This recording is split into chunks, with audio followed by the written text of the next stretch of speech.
ilikuwa na utata kwenye mchezo wa jana bwana, tulitazame tukio hili mwanzoni kabisa.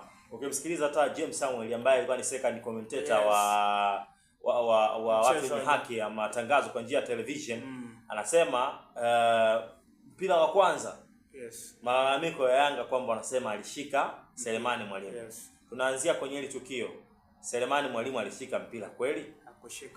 Hakushika mpira. Si ndio Tunakwenda kwenye tukio la pili. Pasi imepigwa ndani, imerudi ndani, inapigwa cross na Ansetio, si ndio?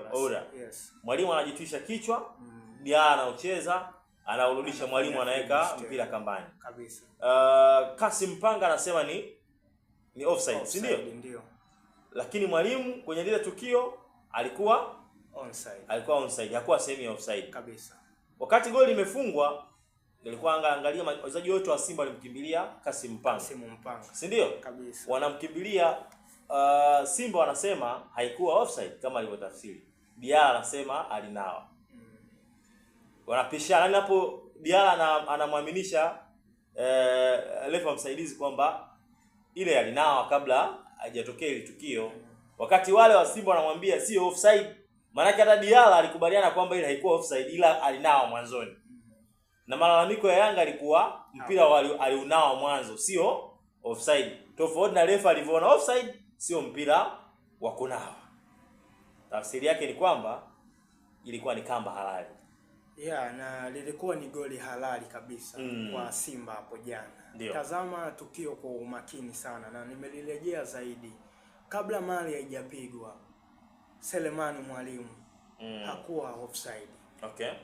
Mpira unapigwa na Ansetio, na ukitazama alikopo yuko nyuma ya Bakari Nondo Mwamnyeto, na Mwamnyeto alikopo hatua kadhaa zaidi mbele.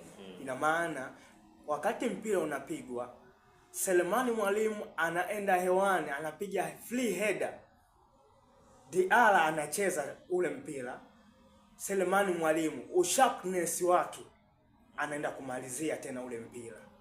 Sidhani kama kulikopo na offside pale kwenye tukio hilo. Simba wamenyimwa goli halali kabisa. Tafsiri ya picha za marejeo, kwa tafsiri na offside picha za marejeo, hakukuwa na offside yoyote. Manake lile litakiwa kusimama kuwa goli halali. Ni goli halali kabisa. Simba, si ndio? Na wachezaji wengi wa Simba walimfuata zaidi Kasim Mpanga na wanashinikiza zaidi kwake kwamba lile ni goli, lakini Kasim Mpanga anakuambia ile ni offside.